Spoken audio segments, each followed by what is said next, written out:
ಎಲ್ಲರಿಗೂ ನಮಸ್ಕಾರ. ಇಂದಿನ ನಮ್ಮ ಈ ವಿಡಿಯೋದಲ್ಲಿ ನಿಂಬೆಹಣ್ಣಿನ ಸಹಾಯದಿಂದ ಮಾಡುವಂತಹ ವಶೀಕರಣ ತಂತ್ರವನ್ನು ಹೇಳಿಕೊಡುತ್ತಿದ್ದೇವೆ. ಈ ಒಂದು ತಂತ್ರವನ್ನು ಮಾಡುವುದು ಹೇಗೆ ಎಂದು ತಿಳಿದುಕೊಳ್ಳುವ ಮೊದಲು ತಪ್ಪದೆ ನಮ್ಮ ಈ ವಿಡಿಯೋವನ್ನು ಲೈಕ್ ಮಾಡಿ. ಹಾಗೂ ನೀವಿನ್ನೂ ನಮ್ಮ ಚಾನಲನ್ನು ಸಬ್ಸ್ಕ್ರೈಬ್ ಮಾಡಿಲ್ಲ ಅಂದರೆ ಈ ಕೂಡಲೇ ಸಬ್ಸ್ಕ್ರೈಬ್ ಬಟನ್ ಮೇಲೆ ಕ್ಲಿಕ್ ಮಾಡಿ ಮತ್ತು ಪಕ್ಕದಲ್ಲೇ ಬರೋ ಬೆಲ್ ಐಕಾನ್ ಮೇಲೆ ಕೂಡ ಕ್ಲಿಕ್ ಮಾಡಿ. ಹಾಗೂ ನಿಮ್ಮ ಜೀವನದಲ್ಲಿ ಏನೇ ಸಮಸ್ಯೆಗಳಿದ್ದರೂ ಕೂಡ ಸ್ಕ್ರೀನ್ ಮೇಲೆ ಡಿಸ್ಪ್ಲೇ ಆಗುತ್ತಿರುವ ನಮ್ಮ ಗುರೂಜಿ ನಂಬರ್ಗೆ ಕರೆ ಮಾಡಿ. ನಿಮ್ಮ ಯಾವುದೇ ರೀತಿಯಾದಂತಹ ಸಮಸ್ಯೆಗಳಿಗೂ ಶಾಶ್ವತ ಪರಿಹಾರವನ್ನು ಮಾಡಿಕೊಡುತ್ತಾರೆ. ಹಿಂದೆ ಕರೆ ಮಾಡಿ ಪರಿಹಾರ ಕಂಡುಕೊಳ್ಳಿ.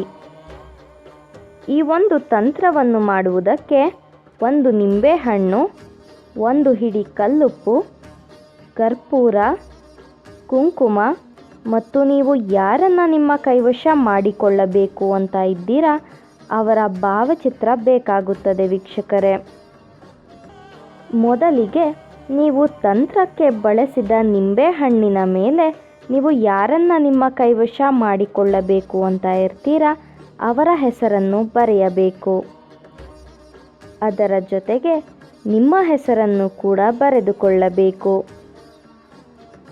ಈ ಒಂದು ತಂತ್ರವನ್ನು ನೀವು ಮಾಡಬೇಕಾದರೆ ನೀವು ಯಾರನ್ನು ನಿಮ್ಮ ಕೈವಶ ಮಾಡಿಕೊಳ್ಳಬೇಕು ಅಂತ ಇರ್ತೀರಾ ಅವರ ಭಾವಚಿತ್ರದ ಮುಂದೆ ಈ ಒಂದು ತಂತ್ರವನ್ನು ಮಾಡಬೇಕು ವೀಕ್ಷಕರೇ. ನಿಂಬೆಹಣ್ಣಿನ ಮೇಲೆ ಹೆಸರನ್ನು ಬರೆದ ಬಳಿಕ ನಾವು ವಿಡಿಯೋದಲ್ಲಿ ತೋರಿಸುತ್ತಿರುವ ಹಾಗೆಯೇ ನಿಂಬೆಹಣ್ಣನ್ನು ಅರ್ಧ ಭಾಗವನ್ನಾಗಿ ಮಾಡಿಕೊಳ್ಳಬೇಕು. ನಂತರ ನಿಂಬೆಹಣ್ಣಿನ ಮಧ್ಯಭಾಗದಲ್ಲಿ ಕಲ್ಲುಪ್ಪನ್ನು ಸೇರಿಸಬೇಕು. ನೀವು ಯಾರನ್ನು ನಿಮ್ಮ ಕೈವಶ ಮಾಡಿಕೊಳ್ಳಬೇಕು ಅಂತ ಇರ್ತೀರಾ ಅವರ ಹೆಸರನ್ನು ಪಠಿಸುತ್ತಾ ನೀವು ಕಲ್ಲುಪ್ಪನ್ನು ನಿಂಬೆಹಣ್ಣಿನ ಮಧ್ಯಭಾಗಕ್ಕೆ ಇಡಬೇಕು. ನಂತರ ಕುಂಕುಮವನ್ನು ಹಾಕಬೇಕು.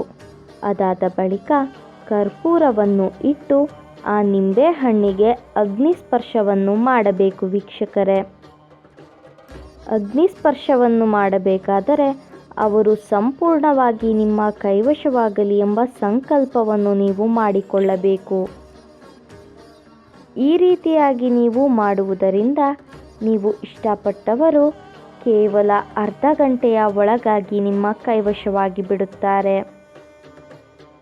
ಇದು ಬಹಳ ಶಕ್ತಿಶಾಲಿಯಾದಂತಹ ವಶೀಕರಣ ತಂತ್ರವಾಗಿದೆ. ದಯವಿಟ್ಟು ಈ ತಂತ್ರವನ್ನು ಕೆಟ್ಟದ್ದಕ್ಕೆ ಬಳಸಬೇಡಿ, ಒಳ್ಳೆಯದಕ್ಕೆ ಬಳಸಿ.